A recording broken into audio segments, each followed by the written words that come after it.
ओम शांति। ओम शांति। कोने में बैठकर क्यों रोता है? कोने में बैठकर क्यों रोता है? यूं चुप चुप सा क्यों रहता है? आगे बढ़ने से क्यों डरता है? सपनों को बुनने से क्यों डरता है? तकदीर को क्यों रोता है? मेहनत से क्यों डरता है? झूठे लोगों से क्यों डरता है? कुछ खोने के डर से क्यों बैठा है? हाथ नहीं होते, नसीब होते हैं उनके भी, तो मुट्ठी में बंद लकीरों को लेकर रोता है। भानु भी करता है नित नई शुरुआत। भानु सूर्य। भानु भी करता है नित नई शुरुआत। साज होने के भय से नहीं डरता है। सांझ होने के भय से नहीं वो डरता है। मुसीबतों को देखकर क्यों डरता है? तू लड़ने से पीछे क्यों हटता है? किसने तुझको रोका है? तुम्ही ने तुमको रोका है। भर साहस और दम, बढ़ा कदम, अब इससे अच्छा और कोई न मौका है। नरेंद्र वर्मा जी की ये कविता है कि जिस मार्ग पर हमने कदम रखा है ना, कौन सा मार्ग है ये? मुरली के अंदर, इस मुरली के अंदर बाबा ने बोला है ये समाधि है। जहाँ पर हम आए हैं ना, ये जैसे कि कहाँ हम बैठे हैं, समाधि है। और समाधि के अंदर क्या होता है? पुराने ज़माने में आपने देखा है, ऋषि मुनियों का देखा होगा कि अगर वो समाधि में बैठ गए तो अब चाहे आंधी आ रही है, चाहे तूफान आ रहा है, चाहे बारिश आ रही है, चाहे चींटी मकोड़े आ रहे हैं, चाहे दीमक लग रही है, चाहे काई जम रही है, चाहे पूरा का पूरा पत्थर बन गए हैं वो, है ना, लेकिन वो कहाँ पर बैठ गए हैं? अब अपनी समाधि में बैठ गए हैं, जो उन्होंने प्रतिज्ञा ले ली है, जो उन्होंने प्रण ले लिया है। इसी प्रकार से हमारा ये मार्ग भी है, जहाँ पर हो सकता है कि चलते चलते हमको रोना आ जाए। कौन सा रोना? आंखों का रोना नहीं, रोना कौन सा? मन का रोना। मन का रोना। पहले हमारा रोना होता था अलग अलग चीज़ों के लिए। अभी ब्राह्मण जीवन में क्या देखते हैं कि रोना किस चीज़ का हो जाता है? रोना मतलब अफसोस बोलो, पश्चाताप बोलो, ये सब चीज़ें, कि हम हैं राजयोगी। योगी हैं ना हम सभी, और योगी में कौन से योगी हैं? राजयोगी हैं। लेकिन राजयोगी होने के बाद भी अगर हमारा योग नहीं लगता है तो अंदर ही अंदर आत्मा क्या होती है? दुखी होती है, रोती है वो। हमको हर समस्या का समाधान पता है, लेकिन फिर भी बातों की जाल में, व्यर्थ में हम खुद को बार बार उलझाते हैं। वेस्ट थॉट और विकल्पों के ऊपर बार बार हम अपने बुद्धि को, समय को, एनर्जी को, सब चीज़ों को खर्च करते हैं। तो वो भी जैसे अंतरात्मा का रोना ही होता है। इसके लिए अभी हमको क्या मिला है? बहुत अच्छा मौका मिला है। तो इस मौके का फ़ायदा उठा करके हमको क्या करना है? इस मौके का फ़ायदा उठा करके अपने अंदर साहस भरना है, दम भरना है और आगे कदम बढ़ाना है। कितना सुंदर कवि ने यहाँ पर लिखा है कि तुमको किसने रोका है? पुरुषार्थ करने से हमें कोई रोक सकता है? सहज राजयोग जो बाबा ने हमें सिखाया है, या ये जो पढ़ाई हम पढ़ रहे हैं, तो ये राजयोग की जो पढ़ाई है, इसको पढ़ने से हमें कोई नहीं रोक सकता, कोई भी नहीं रोक सकता। लेकिन रोकता कौन है? खुद को रोकते हैं। खुद को रोकते हैं, या फिर बोलो कि माया है, विकार है, या पुराने संस्कार हैं ना, तो फिर वो हमको रोक लेते हैं। इसलिए खूब क्या करनी है? मेहनत। ना मेहनत से डरना है, ना तकदीर के लिए रोना है, झूठे लोगों से भी नहीं डरना। कौन क्या कहेगा? कुछ तो लोग कहेंगे, लोगों का काम है कहना। शंकर और पार्वती जी की कहानी सुनी हुई है ना, उसको आज एक बार और दोहरा लेते हैं। तो उस वाक्य के अंदर क्या बताते हैं कि पार्वती जी शंकर जी को बोलते हैं कि आपने ये सृष्टि को तीनों देवताओं ने रचा है, व्यवस्था की है, सब कुछ किया है, परंतु मुझे भी नीचे जा कर के देखना है कि कैसा ये दुनिया चल रही है। तो शंकर जी ने पार्वती जी को बोला कि नहीं पार्वती, तुम नीचे नहीं जाना। परंतु वो कहती है कि नहीं नहीं नहीं, मुझे तो जाना ही जाना है। तो शंकर जी, पार्वती जी और साथ में दिखाते हैं नंदी, उनकी सवारी, ये तीनों नीचे आते हैं। और नीचे आकर के तो नंदी अपना अपना चल रहा है, ये दोनों अपने पैरों पर चल रहे हैं। तो कुछ लोगों का झुंड एक कोने में खड़ा हुआ। तो वो क्या कहता है कि देखो कैसे लोग हैं, वाहन साथ में हैं और खुद पैदल पैदल चल रहे हैं, क्योंकि वो तो वाहन ही है ना, नंदी तो वाहन है।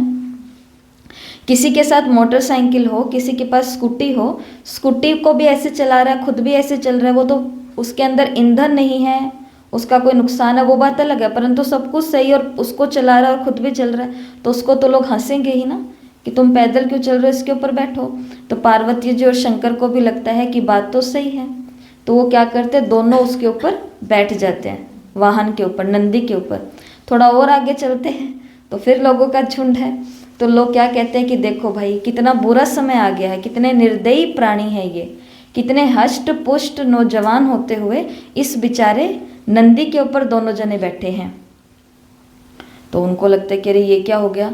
तो फिर अभी सिर्फ शंकर जी बैठे हुए हैं, शंकर जी की सवारी है, और पार्वती जी तो पैदल पैदल नीचे चल रहे हैं। थोड़ा और आगे गए तो फिर लोग कहते हैं कि बताओ कैसी ये औरत है, कि कैसा ये आदमी है शंकर जी के लिए, क्योंकि वो तो सामान्य रूप में है ना, कि कैसा ये पुरुष है कि पत्नी जो फूल सी कोमल सी नाजुक है, ये तो पैदल पैदल चल रही है और खुद हट्टा कट्टा एकदम अपने वाहन के ऊपर बैठा है। तो शंकर जी नीचे उतर जाते हैं, पार्वती को बिठा देते हैं। पार्वती को बिठाते हैं तो थोड़ा और आगे जाते हैं तो लोग बोलते हैं कि कैसी औरत है, पति पैदल पैदल चल रहा है और खुद महारानी बन करके ऊपर बैठी है। पार्वती जी नीचे उतरते और शंकर जी को बोलती है चलो अपने ऊपर कैलाश पर ही चलते हैं, वही अपना ठीक है, ये दुनिया तो किसी काम की नहीं है। तो ये सिर्फ एक हंसी का एक वाक्य है जो सब लोग सुनते भी हैं और जानते भी हैं। सुनना भी है, जानना भी है, परंतु अब इसको अपने जीवन में धारण भी करना है कि आप कुछ भी करोगे, आप ये पढ़ाई मत पढ़ो तो लोग कहेंगे कि क्या तुम लोगों ने इतनी उम्र ले ली है, कोई धर्म ध्यान करो, ये करो वो करो, देखो सब लोग आश्रम जाते हैं, सब लोग ये कर रहे हैं, तुम भी करो। आना शुरू कर देंगे तो फिर बोलेंगे कि ये क्यों हो रहा है। कम आएंगे तो भी प्रॉब्लम, ज़्यादा आएंगे तो भी प्रॉब्लम। आप योग करोगे तो भी दिक्कत है, योग नहीं करोगे तो भी दिक्कत है, कुछ भी करोगे, खाओगे बहुत तो भी दिक्कत होगी, कुछ भी नहीं खाओगे तो भी सबको दिक्कत होगी। तो ऐसा ही है। तो श्रृंगार करके जाएंगे तो श्रृंगार करके जाएंगे तो कहेंगे कि देखो ये तो ज्ञान में चलने वाले हैं और श्रृंगार करके जा रहे हैं, और बिना श्रृंगार के सिंप्लिसिटी के साथ जाएंगे, बिल्कुल भी ऐसा नहीं, परंतु सिंप्लिसिटी के साथ जाएंगे तो कहेंगे कि जब से ये इसमें जाने लगे हैं तो इन्होंने तो अपना सारा श्रृंगार ही छोड़ दिया है। तो कुछ तो होएगा ही, इसके लिए ये दुनिया ऐसी ही है। लोगों ने, जो लोग सफल हुए ना, सफल, जिन लोगों के लिए आज दुनिया क्या क्या उनको इनाम देती है, क्या क्या उनको रिगार्ड देती है, कितने उनके लिए बुक्स लिखी गई हैं, कितना उनके लिए सब कुछ हुआ है, उन लोगों को इन सभी बातों से गुजरना पड़ा है। लेकिन उन लोगों ने क्या समझा है कि अगर सफलता तक पहुंचना है तो आपको अंधा भी बनना पड़ेगा, आपको बहरा भी बनना पड़ेगा, आपको गूंगा भी बनना पड़ेगा। माना ना मुझे बोल सकती हूँ मैं, सुनाई भी मुझे आजकल नहीं देता है और मुझे तो कुछ नहीं दिख रहा, कुछ नहीं दिख रहा, तो ही वो व्यक्ति क्या हो सकता है। मेंढक की कहानी है ना, मेंढकों की रेस लग रही थी, पहाड़ी पर पहले कौन पहुंचेगा, तो वो नीचे ऑडियंस भी खड़ी है और सब हुटिंग कर रहे हैं, हो कर रहे हैं, और कि ये गया ये गया ये गया। जैसे ही वो ऊपर चढ़ने वाले मेंढक सुनते हैं कि ये गया ये गया, क्या है तो किसी और के लिए रहे हैं, परंतु जैसे सुनते इतने में से उनका फोकस हटता है, नीचे गिर जाते हैं, फोकस हटता है, नीचे गिर जाते हैं, नीचे गिर जाते हैं। एक मेंढक है वो चोटी तक पहुंच गया, वो नीचे आया, मीडिया वाले आए इंटरव्यू लेने के लिए कि आपने कैसा ये सक्सेस को प्राप्त कर लिया, आप कैसे ही चोटी के ऊपर पहुंच गए। तो वो मेंढक आगे से क्या बोलता है, ए माना कि मैं बोल भी नहीं पा रहा हूँ, मुझे तो सुनाई भी नहीं देता है। तो ये सिर्फ एक हंसी की बात है, परंतु ये एक जीवन को बनाने की भी बात है कि हमको भी कोई कुछ भी बोले तो हमको तो सुनाई नहीं देता, क्योंकि हमको काम ज़्यादा करना है ना। अगर सुनने के लिए बैठ गए तो इधर से सुनो और इधर, जैसे मिक्सी चलती है ना, मिक्सी घूमती रहती है घूमती रहती है घूमती रहती है, तो इधर भी क्या होता रहेगा, घूमता रहेगा घूमता रहेगा घूमता रहेगा। इसलिए मुरली के अंदर बाबा ने कहा है दिनचर्या का प्रोग्राम सेट करो, प्रोग्राम सेट करो कि सेवा कितनी करनी है, फिर योग कितना करना है। सेवा के अंदर भी बाबा ने स्थूल कर्म के बारे में बोला है, स्थूल काम के अंदर भी बिजी रहेंगे तो बाबा ने कहा माया का वार नहीं होगा। इसको बाबा ने ऐड किया। तो इसके लिए क्या बनाना पड़ेगा, अपने दिनचर्या का प्रोग्राम सेट करना पड़ेगा। दिनचर्या का प्रोग्राम सेट करो, जीवन का प्रोग्राम सेट करो, 1 साल का प्रोग्राम सेट करो, 6 महीने का करो, कितने का भी करो, परंतु उस अंतराल के अंदर ये पक्का कर लो कि लोग कुछ तो लोग कहेंगे, लोगों का काम है कहना, और लोगों के कहने के कारण या उनके कुछ होने के कारण हमारे जीवन में कोई सुधार नहीं आएगा। बाबा ने कहा ना आज की साकार मुरली के अंदर ही कि भीड़ की तरह भेड़ और बकरियां बनते बनते तो हम कहाँ से पट पर आकर के गिरे हैं, और अब हमको क्या करना है, फिर से अपनी तकदीर बनानी है, मेहनत करनी है, ना केवल कोने में बैठ कर के रोना है, ना चुप चुप रहना है, आगे बढ़ना है, आगे बढ़ना है, और अपनी मुट्ठी के अंदर अपनी लकीरों को बंद कर लेना है कि तकदीर कहाँ पर है, मेरी मुट्ठी में है। जिनके हाथ भी नहीं, इसी में ही है कि जिनके हाथ नहीं होते हैं नसीब उनके भी होते हैं। रोज सूरज निकलता है और वो सूरज क्या बताता है कि नई शुरुआत है, नई शुरुआत करता है, लेकिन सूरज को ये भी पता है कि सांझ आएगी तो मैं ढल जाऊंगा, लेकिन वो इस बात से डरता नहीं है, बल्कि जब तक मैं हूँ तब तक सबको देता जाऊं, देता जाऊं, देता जाऊं। और दुनिया में लोगों ने उन्हीं व्यक्तियों को याद किया जो जीते जी सबको दे करके गए हैं, चाहे वो धर्म पिताएं होकर के गए। इन्हों को भले सूली पर लटका दिया गया, इन्हों को भले कानों के अंदर सुए खोपे गए, इन्हों को बल्कि कितनी भी गालियां मिली, कितना भी इनके नगर से इनको निकाल दिया गया, कितना भी बहिष्कार हुआ, परंतु जैसे कि गौतम बुद्ध के बारे में बताते हैं कि गौतम बुद्ध प्रवचन करने के लिए बैठे हैं और सारे शिष्य और लोग आए हुए हैं, और एक व्यक्ति जो आता है गुस्से में है ना वो, क्योंकि जब भी कोई नया धर्म आएगा, नई विचारधारा आएगी तो लोगों को बुरा तो लगेगा ही ना। जो पुराने अपने इजी तरीके से चल रहे थे, नयों ने आकर के, जैसे अभी तक हम दूध पी रहे थे, दूध से बनी हुई चीज़ें ले रहे थे, तो तब तक हमको कोई प्रॉब्लम नहीं होती है, लेकिन जैसे एक विचारधारा हम पर आएगी कि ये तो एक, जैसे कि ये है, जैसे कि उस दिन तो हमने ये पढ़ा, तो आपको बताया भी कि शास्त्रों के अंदर ये बात लिखी हुई है कि योगी के लिए दूध और कॉफ़ी, चाय और कॉफ़ी, शास्त्र वो वाले शास्त्र नहीं, क्योंकि उस समय तो होती भी नहीं थी, वहाँ से कुछ बातें निकाली हुई हैं कि चाय और कॉफ़ी पीना योगियों का नहीं भोगियों का काम है।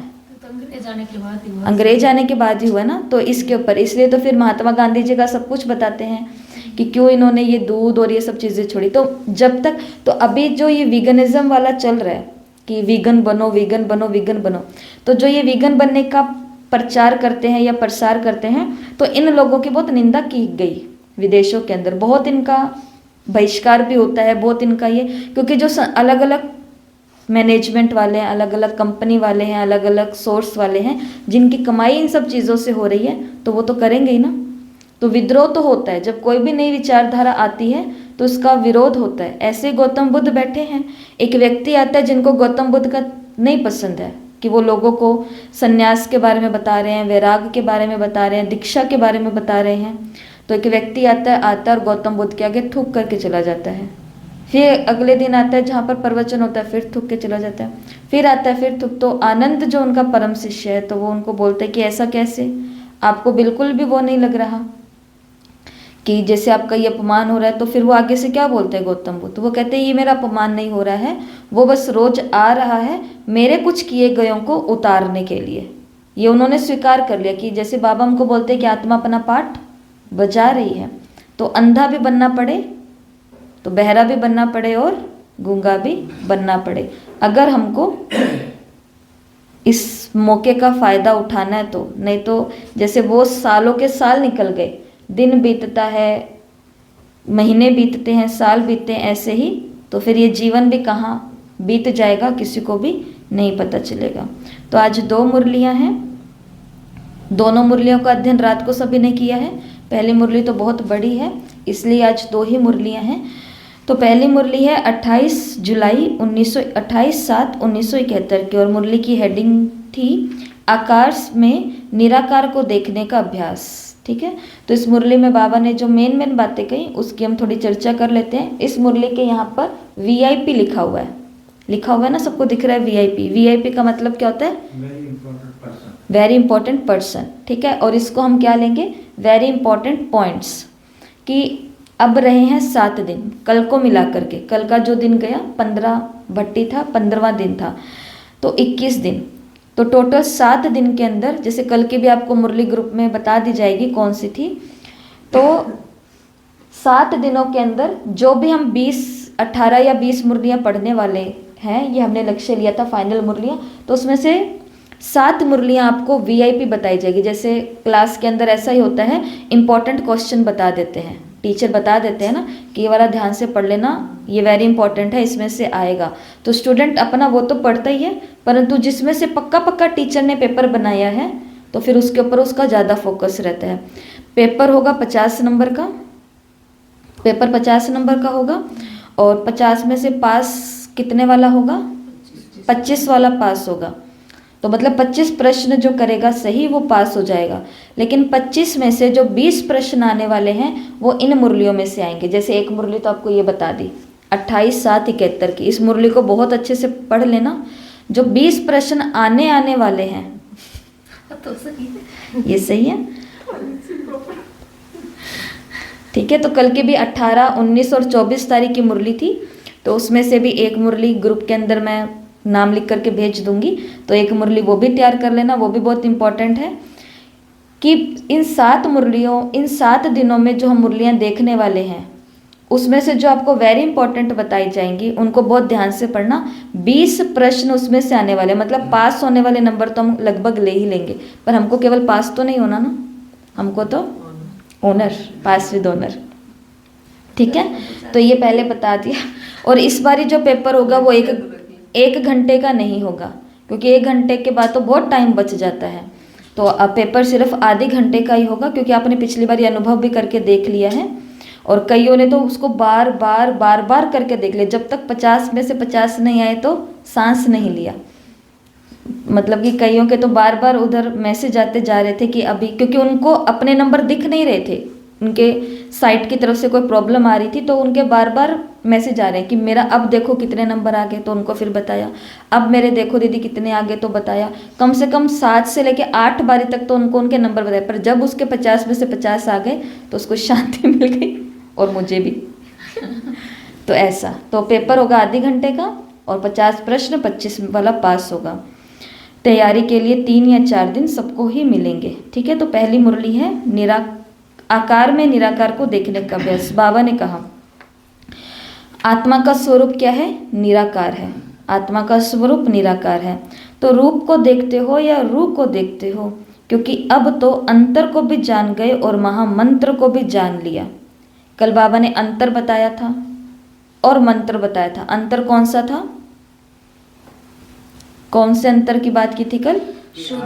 शुद्ध क्या है, अशुद्ध क्या है, व्यर्थ और अपने समर्थ क्या है, व्यर्थ क्या है, सही क्या है, गलत क्या है, राइट क्या है, रॉन्ग क्या है, सत्य क्या है, असत्य क्या है, झूठ क्या है, सच क्या है, मर्यादा क्या है, अमर्यादा क्या है, श्रीमत क्या है, मनमत परमत क्या है, मेरी धारणाएं क्या है और दुनिया की धारणाएं क्या है। तो इन सभी चीज़ों का क्या रखना होता है, अंतर रखना होता है। तो उस मुरली में बाबा ने कल बोला कि अंतर को जो समझ लेगा कि ये करना है ये नहीं करना, तो वो कौन सा काम करेगा, जो करना है। लेकिन जैसे आजकल बच्चे हैं तो उनको अंतर ही नहीं पता चल रहा है कि इस एज में हमको क्या करना है, तो उनका फोकस बहुत ऐसी चीज़ों पर हो गया जो उनको नहीं करना है। हम भी पढ़ने वाले बच्चे हैं, हमको भी ये बीके लाइफ किस लिए मिली है, पढ़ने के लिए मिली है, मतलब अपना और औरों का उद्धार करने के लिए, कल्याण करने के लिए मिली है। लेकिन हमको जो कल्याण करने के निमित्त है उनको हर चीज़ का अंतर पता होना चाहिए कि राइट और रॉन्ग क्या है। तो इस मुरली के अंदर पहले बाबा ने बोला इसको नहीं देखना, इधर ही सुनना भी, ये तो अलग है। तो इस मुरली में पहले बाबा ने बोला कि अब तो आपने अंतर भी जान लिया और महामंत्र भी जान लिया। महामंत्र क्या था, बाप के साथ की याद, बाप के गुणों की याद, बाप के कर्म या कर्तव्य की याद, तो ये महामंत्र था। तो जब हमने अंतर भी जान लिया, राइट और रॉन्ग क्या है, शुद्ध अशुद्ध क्या है, पतित और पावन क्या है, अपवित्र और पवित्र क्या है, और दूसरा महामंत्र भी हमको मिल गया कि हमको किसको देखना है, किसके गुण और किसके कर्तव्य को फॉलो करना है। तो तो बाकी क्या रहा? बाकी रहा सिर्फ स्थिति का अभ्यास करना, सिर्फ अब प्रैक्टिकल में वो चीज़ लेकर के आनी है। जान तो हमने लिया, मैं आत्मा हूँ, आप कौन है? आत्मा है, जान लिया, कोर्स के अंदर पूरी डिटेल भी ले लिया, इसके ऊपर बहुत सारा पढ़ भी लिया, लेकिन अब क्या करना है? इस आत्मा की स्थिति में स्थित होना है। तो बाबा ने मुरली की शुरुआत में बोला कि रूप को नहीं देखना, किसको देखना है? रूह को देखना है। तो वो रूप हमारे घर के छोटे बेबी का भी हो सकता है, बड़ी बहन का भी हो सकता है, एक बड़ी उम्र की माता या पिता का भी हो सकता है, लेकिन इनमें से किसी के भी रूप को नहीं देखना। आज पूरा दिन क्या अभ्यास करना है? रूह को देखना है। फिर मुरली जब आगे चलती है तो बाबा उदाहरण कुछ बच्चे का ही देते हैं। इसमें अकारी निराकारी में लिखना कुछ नहीं लिखना, अभी कुछ नहीं लिखना, अभी तो सिर्फ आपको मुरली के मेन पॉइंट सुना रही हूँ। तो फिर आगे चलते चलते मुरली में बाबा ने बोला जैसे बच्चे होते हैं, बच्चों को सीढ़ी मिल जाती है, या फिर आपने लिफ्ट देखी है ना कि बच्चे उसके ऊपर बस चढ़ गए हैं और अब वो ऊपर जाएंगे फिर नीचे आएंगे, फिर ऊपर जाएंगे फिर नीचे आएंगे। जब बच्चे 1.5-2 साल के होते हैं, थोड़ा थोड़ा उनको पाँव निकले ही होते हैं, माना सीख ही रहे होते हैं, तो उनका सबसे ज़्यादा ख्याल कहाँ पर रखना पड़ता है? चढ़ने उतरने पर ही रखना पड़ता है, क्योंकि उनको चढ़ना तो एक एक करके, परंतु वो गिरेंगे तो फिर नुकसान हो जाएगा ना। ऐसे बाबा ने कहा कि जब धीरे धीरे बचपन के संस्कार, तो अब क्या करना है? वानप्रस्थ अवस्था में आना है। तो ये उतरना चढ़ना बचपन का खेल कब तक करेंगे? बाबा ने कहा तुम भी बच्चों की तरह कब तक स्थिति को कभी ऊपर लेके जाओगे, फिर नीचे आ जाते हैं, फिर ऊपर फिर नीचे। तो बाबा ने कहा वानप्रस्थी जो होते हैं वो ऐसे ऊपर नीचे जाएंगे? उनको बोलो सीढ़ी चढ़ो और सीढ़ी उतरो, तो वो क्या कहेंगे? वो सीढ़ी वाला हम नहीं करेंगे, बाकी सारा कर देंगे। तो बाबा ने कहा इसलिए जब वानप्रस्थ अवस्था होती है तो धीरे धीरे बचपन के संस्कार मिट जाने चाहिए। साक्षात्कार मूर्त तब बनेंगे जब आकार में होते हुए निराकारी अवस्था में रहेंगे। अगर ऐसे समझेंगे कि अंत तक अभ्यासी रहना है तो इस पहले पाठ को परिपक्व करने में ढीलापन आ जाएगा। अगर ऐसा समझेंगे लास्ट तक तो समय पड़ा या कर लेंगे पुरुषार्थ, लेकिन लास्ट समय किसने देखा है? देखा है? जिनके घर वाले शरीर छोड़ते हैं उनका दर्द हमको देखना चाहिए। उनको क्या लगता है? उनको लगता है एक तो होता है कोई बीमारी की हालत में गया, बहुत सालों से बीमार था, तो उनको ऐसा ज़्यादा नहीं महसूस होता क्योंकि वो तो आत्मा तड़प रही थी, तो उसको तो मुक्ति मिल गई है जैसे कि दुख से, कष्ट से। लेकिन जो चलते फिरते आराम से करते करते शरीर छोड़ते हैं तो उनके घर वालों को कैसा दुख होता है। इसके लिए बाबा ने कहा ये नहीं सोचना कि अंतिम समय आएगा तो पहला पाठ में परिपक्व हो जाएंगे। बाबा ने कहा नहीं, इससे क्या हो जाएंगे? ढीले हो जाएंगे। अंत के समय में नई नई परीक्षाएं सामने आएंगी और उन परीक्षाओं को पास कर संपूर्णता की डिग्री लेंगे। अगर ये पहला पाठ स्मृति में नहीं होगा तो संपूर्णता की डिग्री नहीं ले सकेंगे, और जो संपूर्णता की डिग्री नहीं लेगा उसको धर्मराज की डिक्री निकले, उसके लिए धर्मराज की डिक्री निकलेगी। डिक्री का मतलब हुक्मनामा निकलेगा, क्योंकि पूरी जिंदगी तो एक तपस्वी बनने के बाद में भी या ब्रह्मा कुमार या कुमारी बनने के बाद भी हमने संपूर्णता की डिग्री नहीं ली, तो बाबा ने कहा उसके लिए क्या निकलेगी? धर्मराज का हुक्मनामा निकलेगा। इसलिए संकल्प में भी यह अभ्यास पक्का कर लेना। कौन सा अभ्यास? रूप को नहीं देखना, रूह को देखना है। रूप को नहीं देखना, रूह को देखना है। अंतिम परीक्षाओं में विजय प्राप्त होगी। फिर आगे बाबा ने मुरली में बोला ना उम्मीद रखे, 1 सेकंड पहले आप लोगों से ना उम्मीद रखे और वो दूसरे सेकंड उम्मीदवार बन जाए। ये जो रूप को देखने का, रूह को देखने का अभ्यास है, ये उन आत्माओं के लिए भी काम आएगा जो 1 सेकंड पहले हमें क्या देख रहे थे? ना उम्मीदी से। अभी वो भी हमारे लिए क्या बन जाएंगे? उम्मीदवार। महावीर सेना ने क्या किया? सारी लंका को जला दिया ना, तो क्या पहली सीढ़ी को पास नहीं कर सकते? पहली 3 सीढ़ियों की बात बाबा ने मुरली में की है। ये है वो 3 सीढ़ियाँ। पहली सीढ़ी क्या है? आकार में निराकार को देखना, जिसकी आपको ये सारी पॉइंट सुना दी कि रूप को नहीं देखना, रूह को देखना है। अंतिम परीक्षा में यही काम आने वाला है। डिग्री संपूर्णता की इसी स्थिति से बनेगी। मंत्र को भी जान लिया और महामंत्र को भी जान लिया और अंतर को भी जान लिया। अब तीसरा काम क्या करना है? स्थिति में स्थित हो जाना। कौन सी स्थिति? निराकारी स्थिति के अंदर, और इसी में संपूर्णता को प्राप्त करना है। तो बाबा ने कहा कि हनुमान ने या महावीर ने तो क्या कर दिया, अपनी पूंछ में आग लगा करके पूरी लंका को जला दिया। बाबा ने कहा क्या आप ये पहली सीढ़ी को नहीं पास कर सकते? नहीं कर सकते? कर सकते हैं। तो आज पूरा दिन क्या करना है? रूप को नहीं देखना, सिर्फ रूप को देखना है। आकार को देखो चाहे साकार को देखो। फिर दूसरी सीढ़ी बाबा ने बताई है कर्मेंद्रियों पर विजय। पहली सीढ़ी, दूसरी सीढ़ी कर्मेंद्रियों पर विजय, और तीसरी सीढ़ी है व्यर्थ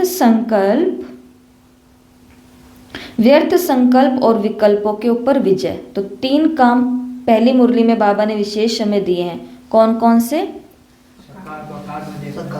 निराकार को निराकार में देखना, साकार हो या आकार हो, लेकिन उसको किस में देखना है? निराकार, जो उसका ओरिजिनल है।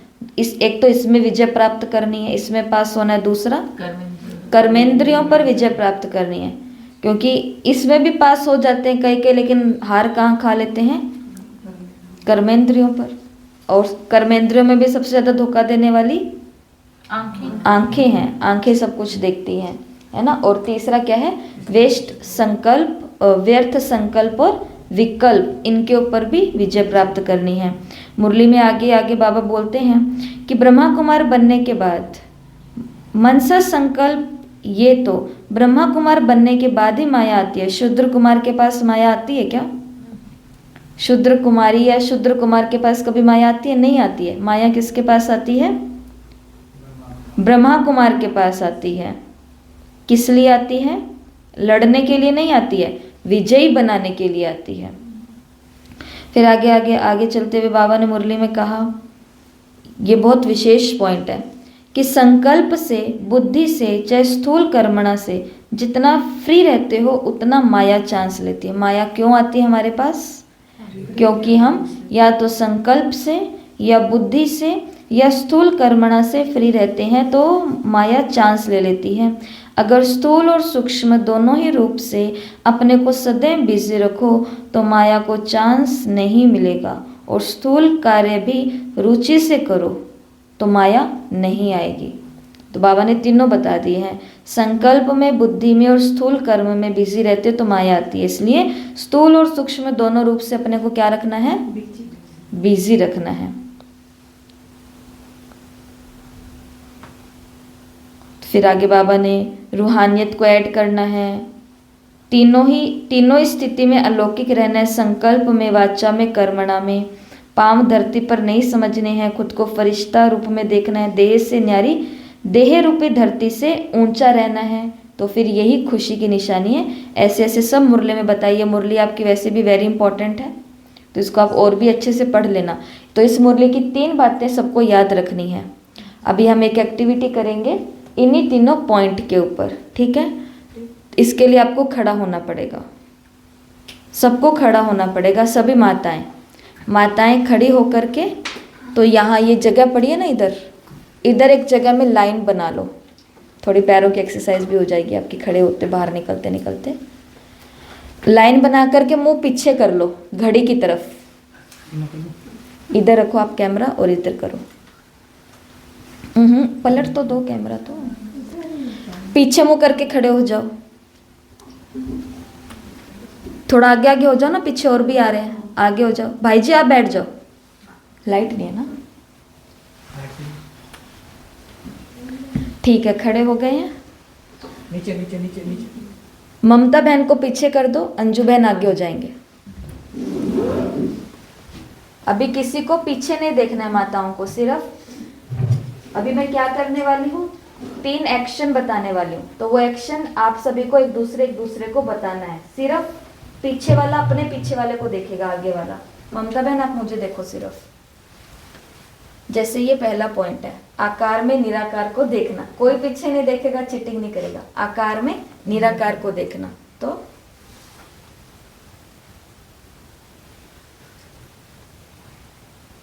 ठीक है, ये पहला है। दूसरा, कर्मेंद्रियों पर विजय। तीसरा, वेस्ट थॉट और विकल्पों पर विजय। 1 और 2, ठीक है। करो, आप करो।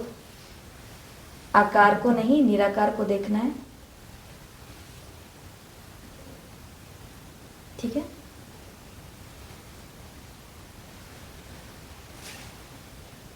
ठीक है। अब आप अंशु बहन को बताओ, बोलना नहीं है, सिर्फ बताना है। ये एक्शन, एक्शन। अच्छा, सीख रहे हो।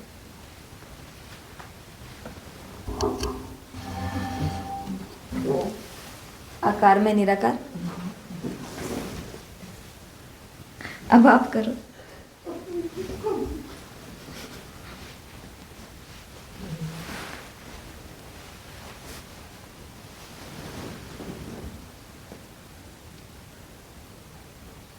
अब आप आगे उनको बता दो, जल्दी जल्दी करो।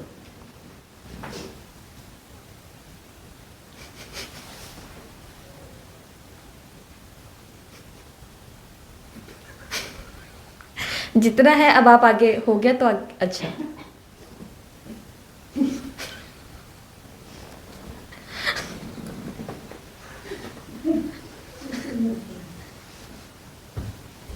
थोड़ा और आगे आगे हो जाओ, इनको जगह मिल जाएगी। हाँ बस।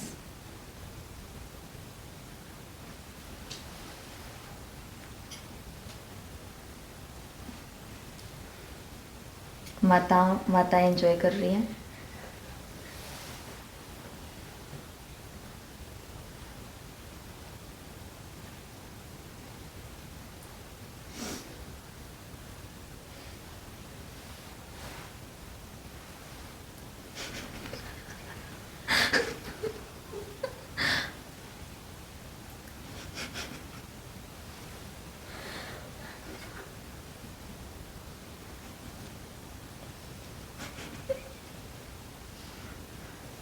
ऐसे करो ना, जूम करो।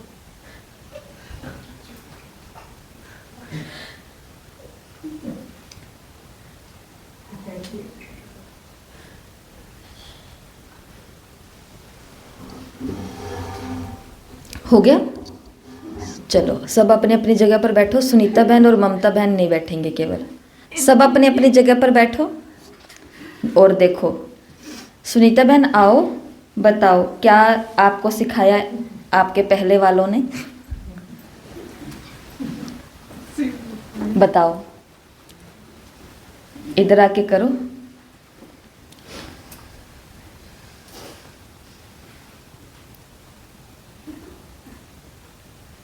ये ममता बहन आप बताओ क्या था? आकार में निराकार को, उधर उनको बताओ। बैठ जाओ सुनीता बहन, आप बैठ जाइए। आकार में निराकार, कर्मेंद्रिय जीत, वेस्ट थॉट और ये विकल्प समाप्त। ये था। अब कोई किसी को कुछ नहीं बोले। ठीक है, तो ये भी क्या है, एक विधि होती है। इसको एक बोलते हैं जैपनीज विस्पर्ड मेथड। तो उसके अंदर क्या होता है, वो फुसफुसा करके भी एक दूसरे को बोलते हैं। ये तो हमने एक्शन में लिया ना, इसको भी वो क्या करते हैं, जैसे पहले आपको एक एक्टिविटी करवाई हुई है, उसके अंदर पहले भी करवाई थी ना एक बारी। उसके अंदर क्या था, किसी के कान में भी कुछ बोल देते हैं। कान में एक बड़ा सारा बाबा का महावाक्य बोल दिया। अब उस महावाक्य को कहना है, आप अपने आगे वाले को बताओ, आप अपने आगे वाले को बताओ। लास्ट के अंदर कुछ ऐसा ही निकल करके आता है जो पहले नहीं था। ये किसके लिए होती है एक्टिविटी? ये एक्टिविटी जो बताते हैं ये होती इसलिए है ताकि हमको कोई भी बात को ऑब्जर्व करने की ताकत हमारी बढ़े। कि हमको जो उन्होंने ऐसे कि आकार में भी निराकार को देखना है, आकार में भी निराकार को देखना है। कर्मेंद्रिय जीत, कर्मेंद्रिय जीत। और तीसरा क्या था, व्यर्थ संकल्प और विकल्प पर विजय। व्यर्थ संकल्प और विकल्प पर विजय, नीचे होकर के।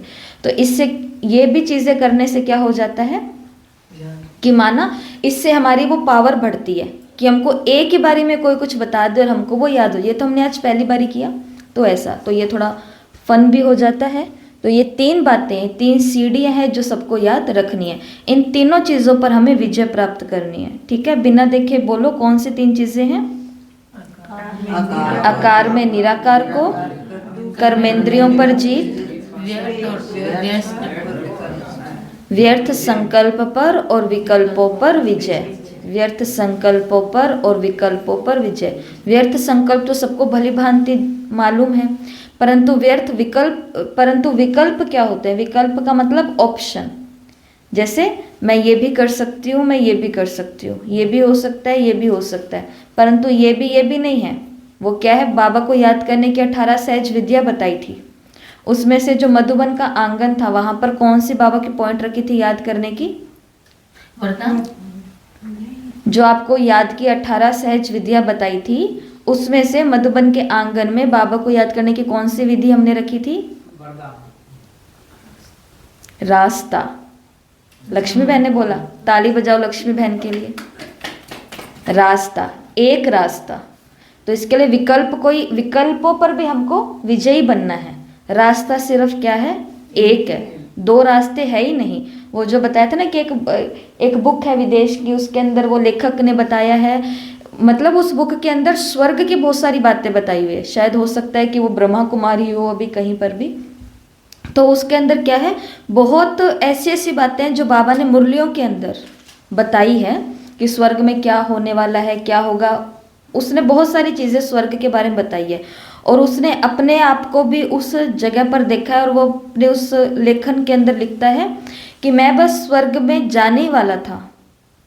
एक बहुत बड़ा सारा सोने का गेट है, बस मैंने सारा रास्ता पार कर लिया, बड़ी मुसीबतों के साथ, बड़ी कठिनाइयों के साथ स्वर्ग के द्वार तक मैं पहुंचा। और अब जैसे ही मैं वो दरवाज़ा खोलने लगा, मतलब इंग्लिश व्यक्ति है कोई, तो जैसे वो कहता है कि मैं दरवाज़ा खोलने लगा, तो दरवाज़ा बस खोलने ही वाला था, इतने में वहाँ से गेट के पास से एक छोटी सी पतली सी पगडंडी जा रही थी।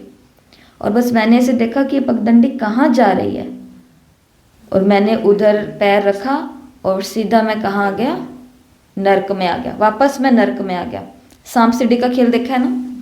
सांप सीढ़ी के खेल में यही होता है, जब 98 पर होते हैं, 98 पर होते हैं, तब लगता है कि यस बस अब तो बस 2 ही रहे, अब तो जीतने वाला हूँ। सब मिल जाते हैं बाकी। फिर इतने में अगर 99 पर आ गया तो सीधा कहाँ पर आते हैं?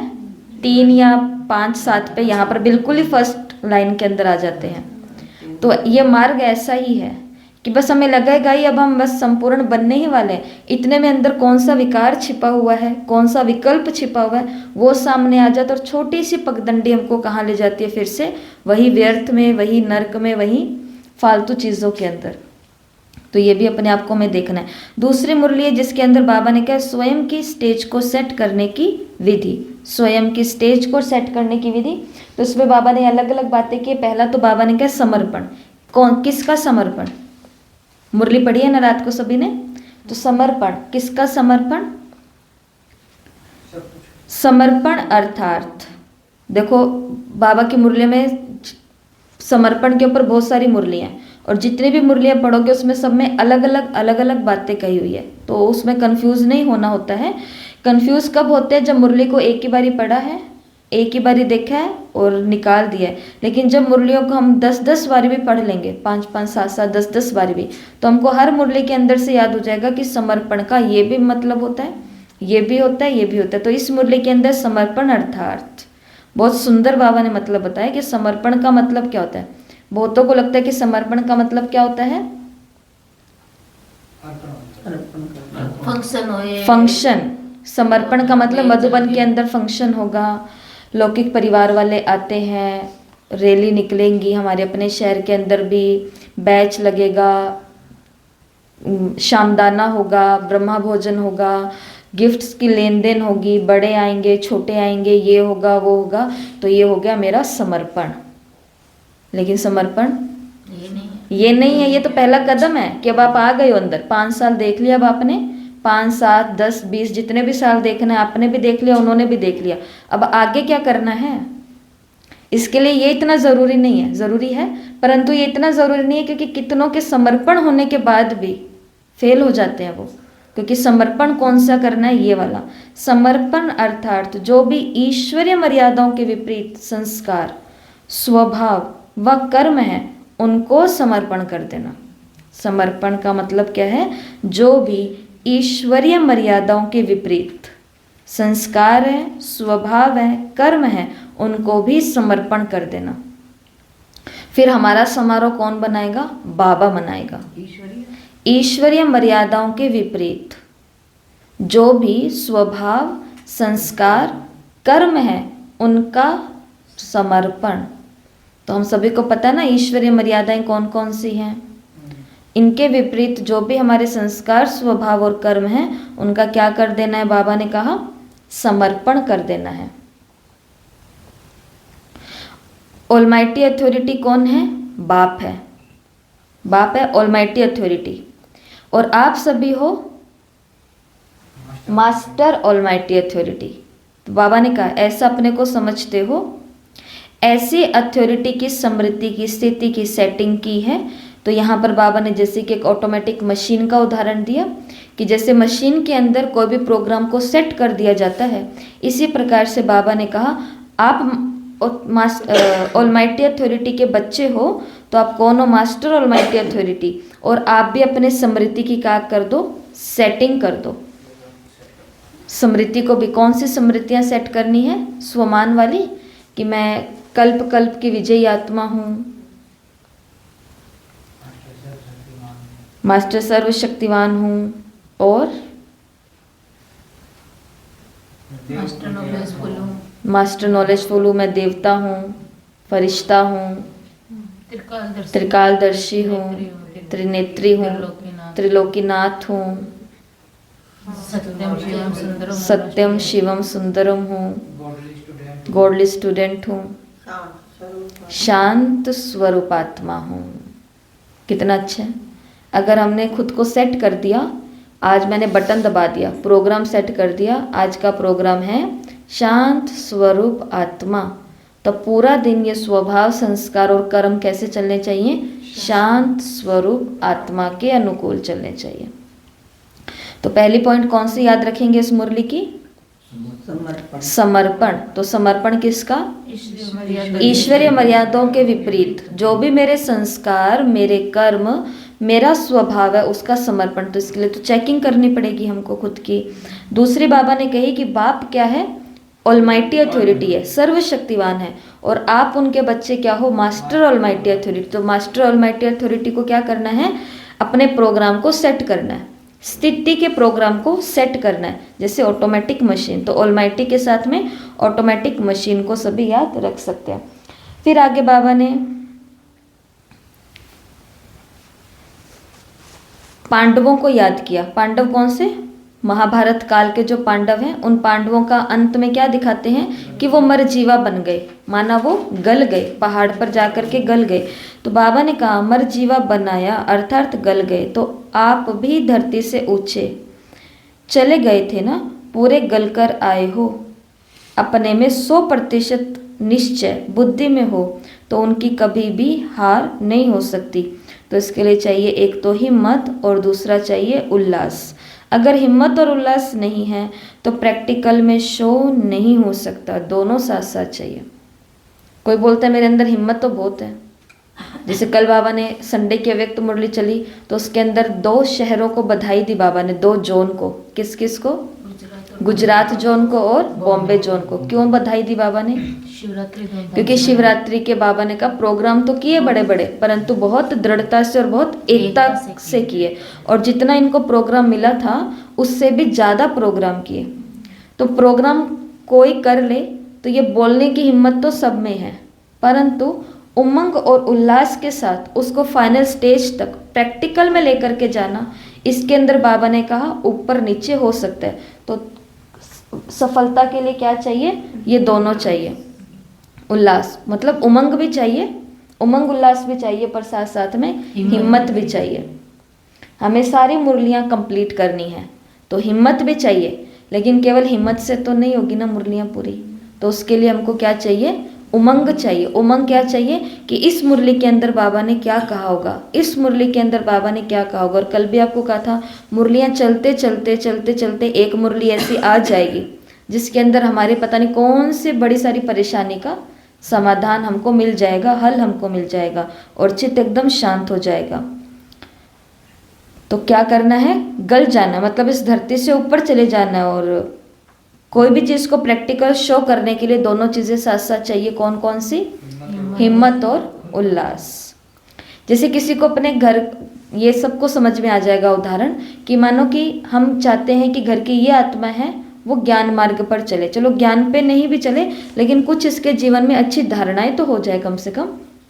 सब चाहते हैं ऐसा, सब चाहते हैं। और हमने आज डिसाइड कर लिया कि बस आज से मुझे उनके लिए, इस आत्मा के लिए शुभ भावना शुभ कामना का दान करना ही करना है। हिम्मत है बिल्कुल, मतलब कि उमंग है, बहुत उल्लास है, बहुत उमंग है, बस अब तो करना ही है, रोज इस आत्मा के लिए करना है। परंतु रोज उसी समय उस आत्मा के लिए करने के लिए क्या चाहिए? रोज की हिम्मत भी चाहिए, जिसको बोलते हैं ना एकदम निरंतरता आ जानी चाहिए। तो फिर जब हिम्मत भी होगा, उल्लास भी होगा, तो वो प्रैक्टिकल में शो भी हो जाएगा एक दिन। तो हर एक व्यक्ति सफल होना चाहता है। जैसे 1 जनवरी आता है ना, तो सब लोग नए नए संकल्प लेते हैं। तो देखा गया है वो जो संकल्प लेते हैं कि इस 2025 के अंदर मैं ये करने वाली हूँ, तो वो कितने दिन तक चलता है? 2 जनवरी तक चलता है। उसके बाद में वैसे हो जाते हैं, क्योंकि उमंग तो बहुत है, बहुत कुछ कर दें, ये कर दें, वो कर दें, परंतु उस पर करने के लिए हिम्मत चाहिए, हिम्मत चाहिए। जब मुरलियाँ शुरू हुई तो सबने कितना उमंग दिखाया, परंतु जो लगातार चल रहे हैं उनकी तो हिम्मत है ना। तो इसके लिए हर चीज़ में उमंग तो आता है शुरू शुरू में, परंतु कंटिन्यू उसको प्रैक्टिकल में लाने के लिए तो दोनों चीज़ें ही इक्वल चाहिए होती हैं। फिर उसके बाद में बाबा ने 2 गुणों के बारे में बोला है, इसी के आगे ही है जस्ट ये 2 गुण। एक है अंतर्मुखता और दूसरी बाहर से शो करने वाली है हर्षित मुक्ता। दोनों इकट्ठे कर दी बाबा ने, अंतर्मुखी भी और बाह्यमुखी भी। तो अंतर्मुखी के लिए अंतर्मुखी अवस्था यही वाली, मैं कौन हूँ, क्या मेरा लक्ष्य है, क्या मुझे करना है हासिल। और दूसरा हर्षित मुक्ता, हर्षित मुक्ता जो बाहर से दिखेगा। जैसे मुरली में बाबा ने बोला ना, अंदर में आत्मा जितनी चमकदार है, अंदर में आत्मा जितनी चमकदार है, वो ऊपर के चेहरे से भी, उसके आभा मंडल से या उसकी चीज से दिखाई देगा। तो 2 गुण बताए बाबा ने, कौन कौन से? हर्षित मुक्ता और बाहर का शो करने वाली है अंतर्मुक्ता, और बाहर का शो करने वाली है हर्षित मुक्ता। बाह्य मुक्ता बाबा ने नहीं बोला, हमने बोला है। बाह्य मुक्ता का मतलब जो बाहर के लोगों को दिख रहा है, पर बाह्य मुक्ता को बाबा पॉजिटिव में तो नहीं लेते हैं। तो ये दोनों साथ साथ चाहिए। तो इस हिम्मत के साथ उल्लास भी चाहिए, जिससे दूर से मालूम पड़े कि इन्हों के पास कोई विशेष प्राप्ति है, दूर से मालूम चले। तो ये दोनों पॉइंट आपस में जुड़े हुए हैं। और लास्ट में ठेका उठाया, कौन सा? अब तो योगी बनने का ही ठेका उठाया है ना। तो क्या क्या बनने का ठेका उठाया हमने? ठेकेदार को देखा है कभी? ठेकेदार लोग कैसे होते हैं देखिए, तो वो उनके पास एक प्रोजेक्ट होता है, इतने महीने के अंदर ये काम कंप्लीट कर देना है, इतने दिनों। जैसे भी ये भारतमाला बन रही है, जिसने सबको जोड़ के रखा है, तो हमको जब पता चला तो इसके अंदर इतना सारा काम एक साथ कैसे चल रहा है, तो बताते कि अलग अलग शहर के अलग अलग लोगों को ये ठेका दे दिया गया है कि आप ये बनाओ, आप ये करो, आप ये करो, फिर उनको जोड़ दिया जा रहा है आपस में, उनका बॉर्डर जैसे भी मिलता है या जो भी होता है। तो ऐसे बाबा ने कहा, आप लोगों ने कौन सा ठेका उठाया है? हमने उठाया या हमको दे दिया गया ये ठेका? बोलो, हमने उठाया या हम पर थोपा गया ये ठेका? उठाया, थोपा तो नहीं गया ना। क्योंकि उठाया, जैसे एक बच्चे के पिता क्या बोल सकते हैं, एक बच्चे के पिता एक बिजनेसमैन है और बच्चे की इच्छा कि मुझे एक आर्टिस्ट बनना है, लेकिन फादर ने कहा कि हमारा ये पुराना बिजनेस, पुश्तैनी बिजनेस चला आ रहा है भाई, ये तो करना ही पड़ेगा, तुम एक ही हमारे तो वंश हो इस कुल के, तो वो कर लेगा। पिता का, दादाजी का, बड़ों का, सबका रिगार्ड करता है, वो करेगा और बहुत अच्छा भी करेगा वो। परंतु ये उसके ऊपर क्या है? थोपा गया है। वो अपना वो उमंग और हिम्मत नहीं दिखा सकता जो वो अपनी आर्ट के अंदर दिखा सकता था। ऐसे ही अगर हमको लगेगा कि ये योगी जीवन हम पर थोपा गया है या थोपा जा रहा है, हमको जबरदस्ती पढ़ाया जा रहा है, हमको जबरदस्ती कुछ कराया जा रहा है, तो हम कुछ भी नहीं कर पाएंगे। तो आते ही ना छोड़ देते। तो इस मुरली में बाबा ने कहा, तो योगी बनने का ठेका उठाया, योग युक्त अर्थात युक्ति युक्त। योग युक्त कभी भी अयुक्त कर्म संकल्प नहीं चला सकते हैं। योग युक्त आत्माएं जो होती हैं वो अयुक्त मतलब जो युक्त ना हो, युक्ति युक्त ना हो, वो संकल्प भी नहीं चला सकते। तो ऐसे करके तो ये पूरी मुरली खत्म हो गई है, छोटी सी मुरली थी। तो समर्पण, समर्पण किसका? ईश्वरीय मर्यादाओं के विपरीत जो भी स्वभाव, संस्कार और कर्म है उनका समर्पण। इसलिए समर्पण यहाँ का चाहिए, ऊपर का भी हो जाएगा, ऊपर का भी होता है, वो भी बहुत जरूरी है, परंतु चाहिए कौन सा? ये वाला चाहिए। और फिर मास्टर ऑलमाइटी अथॉरिटी है हम, तो इसके लिए बाबा ने क्या बोला? स्वमान की सीट के ऊपर खुद को सेट कर लो। तो बस अब वैसा ही प्रोग्राम पूरा दिन, कर्म बोल सब वैसे ही चलना चाहिए। Master almighty authority. फिर उमंग और हिम्मत, उल्लास और हिम्मत के विषय में बाबा ने क्या बोला? दूर से भी कोई देखे तो ये लगे कि इनको कोई विशेष प्राप्ति हुई है। तो किसी भी कार्य को प्रैक्टिकल शो करने के लिए बाबा ने कहा ये दोनों चीजें चाहिए होती है, हिम्मत भी चाहिए और उमंग उल्लास भी चाहिए। जैसे कि इसके ऊपर हमने अपना ही लौकिक एक उदाहरण जोड़ सकते हैं कि उस आत्मा का मुझे ये तो एक भाग्योदय करना ही करना है, लेकिन वो मुख से नहीं हो सकता है, तो उसके लिए मुझे रोज ये दान उसको करना है। तो रोज दान करने के लिए भी रोज की हिम्मत चाहिए। जैसे बाबा की एक मुरली के अंदर स्लोगन आया था कि तपस्या क्या है। उस मुरली के अंदर एक साकार मुरली थी और आज से 7 या 8 साल पहले की वो 7-8 साल पहले की वो मुरली थी, और उसके स्लोगन में था कि तपस्या क्या है। तो तपस्या वो है जो आपने दृढ़ संकल्प किया उसको रोज करना। मैंने दृढ़ संकल्प किया कि मुझे रोज 3:30 बजे उठना है, मुझे रोज 4 बजे उठना है, मुझे रोज 3:45 बजे उठना है, लेकिन ये मैंने आज प्रण किया है, ये मैंने आज तप लिया है, एक वचन लिया है। अब इसको हर दिन उस समय उठ करके बैठ जाना, तो ये क्या होती है? तपस्या होती है। अपने किए गए संकल्प को दृढ़ता से रोज पूरा करना, ये ही तपस्या है। एक बच्चा सोचता है कि पढ़ाई के समय मैं बिल्कुल भी फोन को नहीं देखूंगा, लेकिन जैसे पढ़ने के लिए बैठता है तो वो देख लेता है, जैसे पढ़ने के, तो मतलब वो तपस्या नहीं कर रहा। लेकिन अगर वही बच्चा रोज उसको 2 घंटे साइड में और अपना पढ़ाई 2 घंटे उसको साइड में, तो वो बच्चा बच्चा नहीं है, वो बच्चा भी एक तपस्वी है। वो बच्चा भी क्या है? एक तपस्वी है। एक माता अपना गृहस्थ का काम कर रही है, लेकिन वो अपने व्यर्थ से बिजी होने का उसने तप लिया हुआ है, प्रण लिया हुआ है, और उसको वो दृढ़ता से कर रही है, तो वो एक गृहस्थी नहीं है, वो एक कौन है? तपस्वी है। एक भाई है जो रोज सर्दी गर्मी बारिश आंधी तूफान में कमाने के लिए जा रहा है, लेकिन उसको पता है कि 2 ही चीज़ों के लिए मैं कमा रहा हूँ, एक तो अपने परिवार की पालना के लिए, दूसरा यज्ञ की सेवा के लिए, यज्ञ कारोबार के लिए। और वो जाता है और वहाँ पर भी व्यर्थ से, विकारियों से, वातावरण से, दूषित से मुक्त रहता है। तो ये उसकी क्या है? तपस्या है कि वो ईमानदारी से ला रहा है और अपना योगदान सब तरफ कर रहा है। तो यही क्या होती है? तपस्या होती है। तो और फिर बाबा ने 2 बातें कही कि जब उमंग उल्लास होगा, हिम्मत होगी, प्रैक्टिकल में शो कर पाएंगे कि हमें कितनी विशेष श्रेष्ठ प्राप्तियां हुई है, तो अंदर तो हम रहेंगे हर्षित, और बाहर से लोगों को क्या? अंदर तो हम रहेंगे अंतर्मुखी, और बाहर से लोगों को क्या दिखेगा? हमारा हर्षित मुख हर्षित दिखेगा। और ठेका कौन सा लिया है हमने?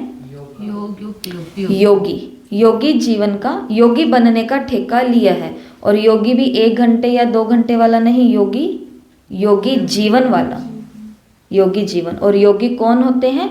जो योग युक्त और युक्ति युक्त होते हैं। अयुक्त कुछ नहीं होता। अयुक्त का मतलब कोई भी संकल्प विकल्प और ये सब चीजें व्यर्थ का नहीं आता है, वो योगी होते हैं। अच्छा, ये 2 मुरलियां हो गई है, तो वेरी इंपॉर्टेंट मुरली है, तो इसको पढ़ लेना। 20 प्रश्नों में से इसमें भी प्रश्न आएंगे। अच्छा, ओम शांति।